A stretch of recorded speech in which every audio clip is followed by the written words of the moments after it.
မင်္ဂလာပါခင်ဗျာကျွန်တော်တို့မြန်မာလူမျိုးတွေရဲ့လူနေမှုစနစ်မှာရှေးထုံးလဲမပယ်နဲ့ဈေးထုံးလဲမကျွယ်နဲ့ဆိုတဲ့စကားပုံအတိုင်းရှေးလူကြီးထုမတွေတားမြစ်ခဲ့တဲ့အစင်အလာတွေအယူဆတွေဟာဒီနေ့ခေတ်အထိခိုင်ခိုင်မာမာရှိနေစေဖြစ်ပါတယ်အထူးသဖြင့်ညဘက်အချိန်ကာလဟာအေးချမ်းစိတ်ငြိမ်တဲ့အချိန်ဖြစ်တယ်လို့တစ်ဖက်မှာလည်းအလေးနဲ့အမောင်အကူပြောင်းမှာမမြင်အပ်တဲ့အင်အားစုတွေစိုးမိုးတတ်တယ်လို့ယုံကြည်ကြပါတယ်လူတယောက်ရဲ့ကံစတာတက်ချင်းချအချိန်ဟ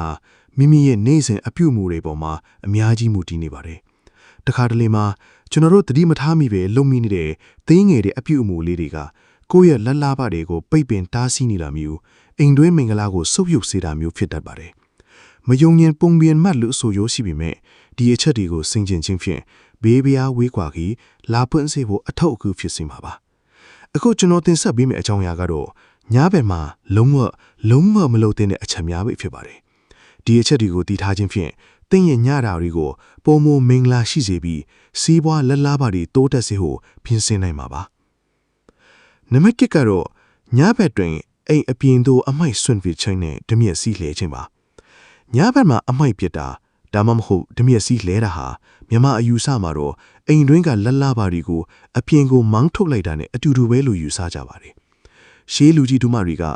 ကညဘက်ဓမြက်စီးမလဲဟာဘူးလာပိတ်တတ်တယ်လို့အမြဲတမ်းဆုံးမလေးရှိကြပါတယ်။ဒီအယူဆရဲ့နောက်ွယ်မှာအတိတ်ပဲတော်တော်များများရှိနေပါတယ်။ပထမတစ်ချက်ကတော့ညဘက်ဟာအလင်းရောင်အားနေတဲ့အတွက်ဓမြက်စီးလဲတဲ့အခါအိမ်ထဲကအဖိုးတန်ပစ္စည်းတွေဥပမာနကတ်လက်စွန်းတို့မဟုတ်အရေးကြီးတဲ့ပစ္စည်းအသေးမွှားတွေအမိုက်ထဲရောပါသွားမှာကိုစိုးရိမ်တာကြောင့်ဖြစ်ပါတယ်။ဒါပေမဲ့နန်ပိုင်းဆိုင်ရာယုံကြည်မှုအရာတော့အိမ်တိုင်းမှာအိမ်ဆောင်နတ်ဒါမှမဟုတ်အိမ်တွင်မင်္ဂလာဆိုတာရှိပါတယ်။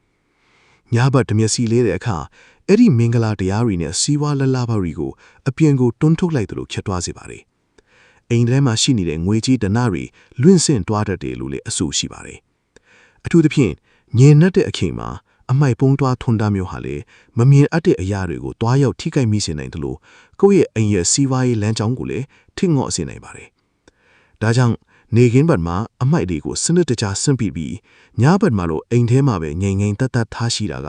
လလဘမပိတ်အောင်တားဆီးတာရောက်မှာပါလလဘတိုးပွားခြင်းကသူအတိုင်းဟာညဘက်မှာအိမ်တန်းရှင်းရေးအကြီးကျယ်လုပ်တာထက်မနဲ့လင်းတဲ့အခါမှာသာစတင်လှုပ်ဆောင်ခြင်းကအိမ်ရဲ့မင်္ဂလာကိုပိုမိုတော်ပါစေမှာပါနံပါတ်2ကတော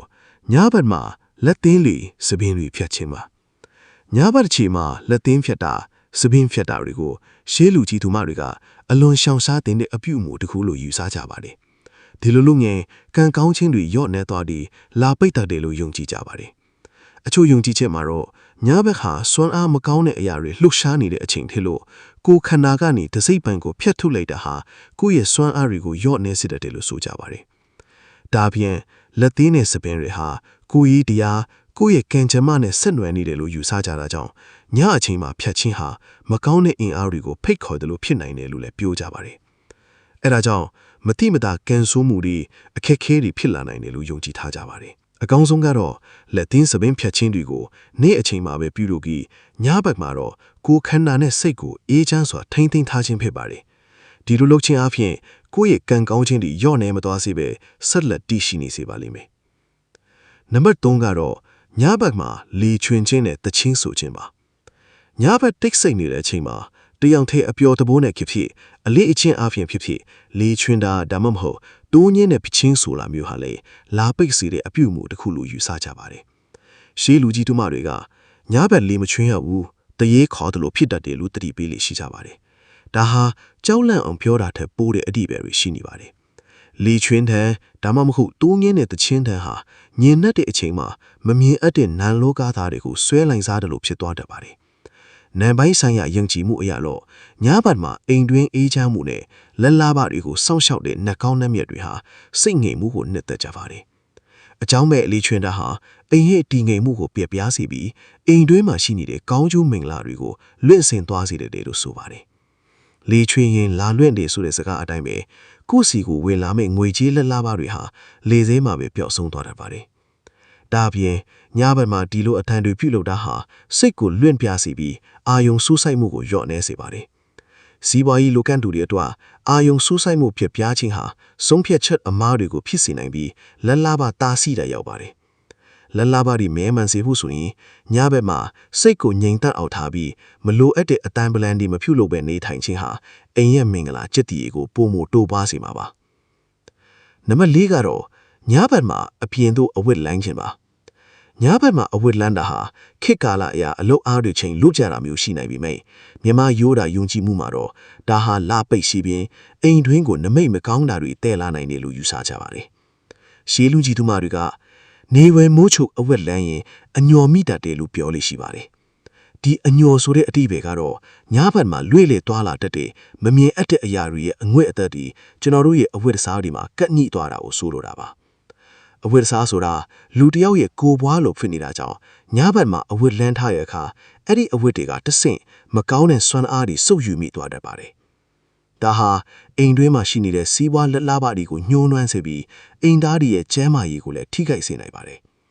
ကျန်းမာရေးချိုးထည်လာရင်ငွေကြေးမလိုအပ်ပဲကုန်ကျတတ်တဲ့အတွက်ဒါဟာလာပိတ်ခြင်းတစ်မျိုးပါပဲအဝတ်စားတွေကတဆင့်အမင်္ဂလာတွေယုံရင်တဲ့ကိုရောက်လာရင်အိမ်တွင်းမှာစကားများရန်ဖြစ်တာမျိုးတွေဖြစ်လာနိုင်ပြီးအေးချမ်းမှုပြတ်ပြားသွားတတ်ပါတယ်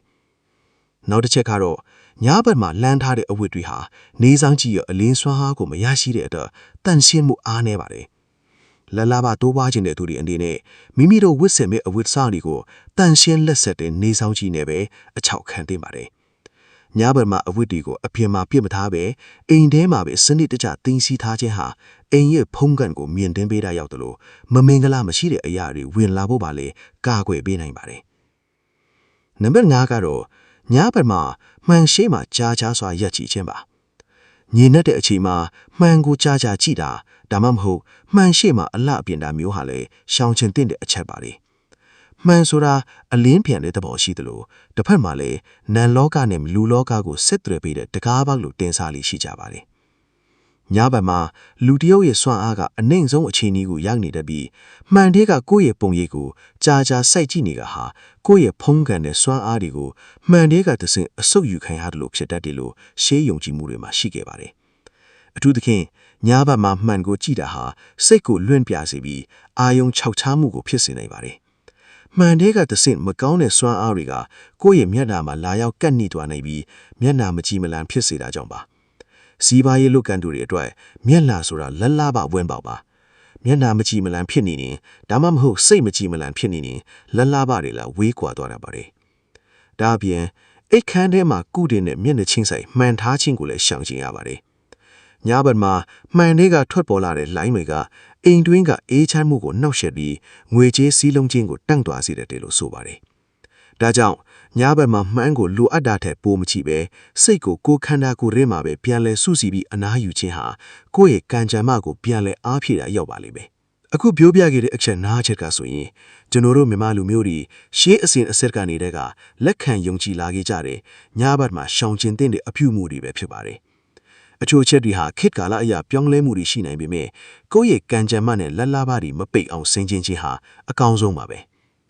ဒီအချက်တွေကိုလိုက်နာခြင်းအပြင်တင်းရဲ့အိမ်တွင်းမှာအေးချမ်းမှုတွေပြည့်စုံပြီးစီးပွားလက်လာပါတွေဒီအလားတိုးတက်ပါစီကြောင်းစံတာပြုလိုက်ပါတယ်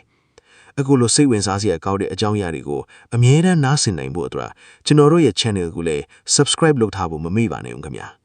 အားလုံးပဲမင်္ဂလာရှိသောညချမ်းလေးထိပါစေ